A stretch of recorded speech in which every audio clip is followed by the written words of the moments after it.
अस्सलाम वालेकुम, मैं हमारी अली। आप देख रहे हैं मेरा चैनल। 7वें फ्लोर की आग तो बुझ गई, क्या बुझाना चाही थी तो बुझी, लेकिन ग्राउंड फ्लोर की आग क्यों नहीं बुझाई गई या उसे बुझाना ही नहीं था? गुल प्लाजा से बाहर निकलने वालों को कैसे रोका गया, क्यों रोका गया, किसके कहने पे रोका गया? कुछ सीसीटीवी फुटेजेस भी सामने आई हैं। गुल प्लाजा के बाद मोबाइल मार्केट में आग किस लिए लगी, कैसे लगी, क्या मामला थे? खौफनाक हकीकतें अब सामने आ रही हैं, लेकिन इस पूरे के पूरे किस्से को ख़त्म करने की कोशिश की जा रही है, पूरे के पूरे मामले को बंद करने की कोशिश की जा रही है। लेकिन आप कब तक कैसे उन लोगों को चुप करवाएंगे जिनके प्यारे, जिनकी बाकियात भी नहीं मिली? बड़ा अजीब लग रहा है, मैं ये बात बोल रही हूँ, बाकियात नहीं मिली, लाशें तो बहुत दूर की बात है, बाकियात भी शायद बहुत दूर की बात है। अब उनको कुछ भी नहीं मिलेगा और सारी ज़िंदगी वो इस दुख के साथ के बिल्कुल फैमिली सही गई थी, अब वो नहीं है या अपने प्यारे नहीं हैं, उनको दफनाया भी नहीं गया। ये उनको जो है एक ऐसा बोझ उनकी ज़िंदगी पर जो है उनको डेफिनेटली जीने नहीं देगा। लेकिन जो करता धरता उनको कोई फ़र्क नहीं पड़ रहा। आज ये केस है, कल कोई और केस आएगा। तो अभी मामला क्या है, ये जो 7वें फ्लोर की आग बड़े स्मार्टली बुझाई गई है, तो ग्राउंड फ्लोर की आग को बुझाते हुए क्या मामला थे, जबकि फायर ब्रिगेड से 5 मिनट की दूरी पे था? रिक्वेस्ट है चैनल को सब्सक्राइब करें, इसकी हमें बहुत ज़्यादा ज़रूरत है, और वीडियो को आखिर तक ज़रूर देखिएगा। कराची का इलाका सदर, यहाँ पर वाक़ मोबाइल मार्केट में लगने वाली आग बहुत ही जल्दी काबू पा लिया गया। अल्हम्दुलिल्लाह जी, शुक्रिया इन लोगों का जिन्होंने जो है सही मायनों में रेस्क्यू भी कर लिया और आग को काबू भी पा लिया गया।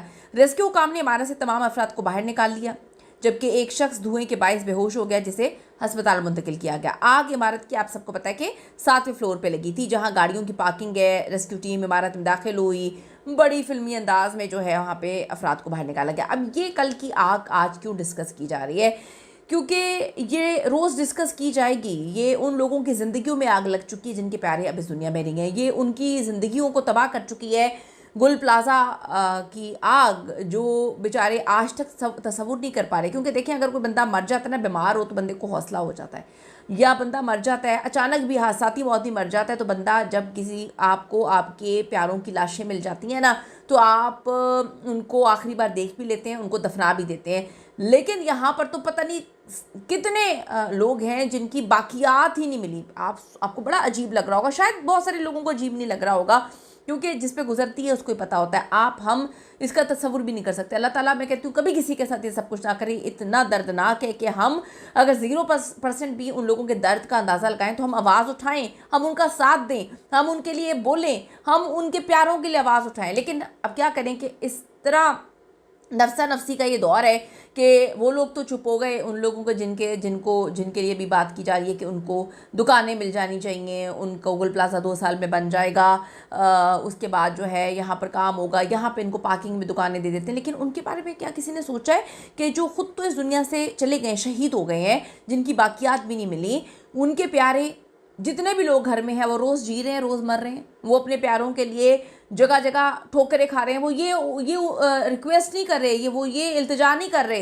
हुकूमत से वहाँ पर कि आप हमारे प्यारों को दे दें। भाई वो तो आप नहीं कर सकते, लेकिन उनकी लाशें, उनकी बाकियात कुछ भी नहीं है उनके पास, वो क्या करें? तो ज़रा सा उनका ख्याल रखें, थोड़ा सा तो उनकी दादस्ती करें, आवाज़ उठाएं खुदा के लिए। अब आप देखें कि जहाँ पर आग बुझानी है आपने, वहाँ पे तो आग 7वें फ्लोर पे भी बुझाई जाती है।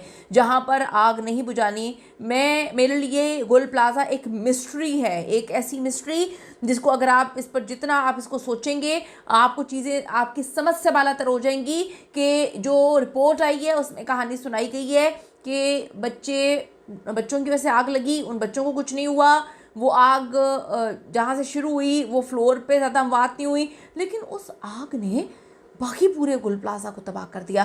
बार बार फैसल ईदी साहब को कोट कर रही हूँ मैं, उन्होंने कहा है कि मेरे 30 साल के करियर में ऐसी आग मैंने नहीं देखी जिसका एकदम ही बिल्डिंग ही गिर गई हो। तो खुदा के लिए ये क्या हो रहा है, कुछ समझ नहीं आ रही।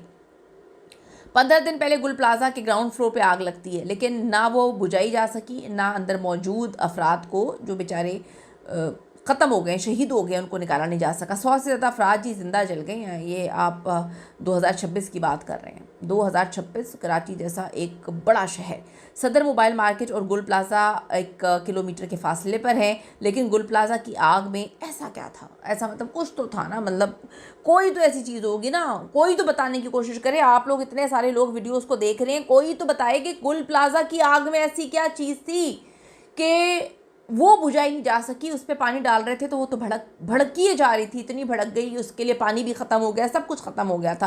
तो ये जो मोबाइल मार्केट है सदर की और गुल प्लाज़ा 1 किलोमीटर के फासले पर है, लेकिन गुल प्लाज़ा की आग में पता नहीं ऐसा तो कुछ था जो बुझी नहीं, और ना ही फायर ब्रिगेड वाले टाइम से पहुँचे। इंक्वायरी रिपोर्ट के मुताबिक प्लाज़ा में आग तकरीबन 10:15 बजे लगी थी। हैरानकुन तौर पर आग लगने के आधे घंटे बाद भी मुताबिक दुकानें खुली रहीं। सीसीटीवी फुटेजेस में रात 11 बजे तक दुकानदारों और ग्राहकों को दुकानों में बैठा देखा जा सकता है, जिससे सूरत हाल की संगीनी का अंदाज़ा लगाया जा सकता है। फायर ब्रिगेड और रेस्क्यू टीमों ने मौके पर पहुंचते ही शहरियों को महफूज तरीके से निकालने के बजाय फौरी तौर पर आग पर पानी डालना शुरू कर दिया। इस दौरान कुछ अफराद प्लाजा से बाहर निकलने में कामयाब हो गए। 25 से 30 अफराद जो है दुबई क्रॉकरी शॉप में रुक गए थे। तहकीकात में ये भी बताया गया कि दुबई क्रॉकरी शॉप के दुकानदारों ने वहां मौजूद अफराद को बाहर निकलने से रोका, उनको यकीन दिलाया था कि आग पर काबू पा लिया जाएगा। उनको इतना यकीन कैसे था कि आग पर काबू पा लिया जाएगा? क्या इससे पहले भी मुतादिद बार आग लग चुकी है? क्या चीज़ें थी जो छुपाई जा रही हैं, या क्या ऐसी चीज़ें हैं जिसको इन्वेस्टिगेट ही नहीं किया गया? एक रेस्क्यू करने वाले दुकानदार के मुताबिक उसने तकरीबन 150 ग्राहकों को महफूज रास्ता दिखाकर बाहर निकाला। दुबई क्रॉकरी शॉप में मौजूद लोगों को भी निकलने का कहा, मगर दुकानदारों ने उन्हें रोक दिया। इंक्वायरी के बाद जिन 25 से 30 अफराद की हलाकत हुई, उनकी बाक़ियात दुबई क्रॉकरी शॉप से ही मिली है, जिसने इस सारे को मज़ीद दिल दिला देने वाला बना दिया। तहकीकात जारी हैं, ज़िम्मेदारान के तयन के लिए मज़ीद शवाहिद वगैरह इकट्ठे किए जा रहे हैं। पता नहीं पुलिस को मेज़नीन, फर्स्ट सेकंड फ्लोर की मुकम्मल CCTV दस्तियाब जो है वो नहीं हो सकी। तहकीकात करने वाली जो इंक्वायरी कमेटी है उसने आतिशज़दगी के इब्तदाई 20 मिनट की फुटेजेस जो हैं वो हासिल की हैं। आखिर ऐसी कौन सी आग लगी या आग जो है लग गई थी कि एक शॉपिंग प्लाज़ा 150 से 200 अफराद बाहर नहीं निकल सके? यही वजह है कि सोशल मीडिया पे आग जो लगने की मुमकिन वजूहात हैं उन पर बहुत बहुत बहुत ज़्यादा बात हो रही है। लोग कह रहे हैं कि अगर सदर मार्केट में 7वें फ्लोर पर रेस्क्यू किया जा सकता है, लोगों को रेस्क्यू का मतलब आप लोगों को पता चल गया ना, रेस्क्यू का मतलब है जिंदा बाहर निकालना, रेस्क्यू का मतलब कुछ और होता है, लेकिन यहाँ पर कुछ और ही बताया गया था। और आग बुझ भी गई 7वें फ्लोर पे, तो फिर गुल प्लाज़ा के ग्राउंड फ्लोर की आग क्यों नहीं बुझी थी? तो ये बड़ी मिस्टीरियस चीज़ें अभी तक समझ नहीं आ पाई।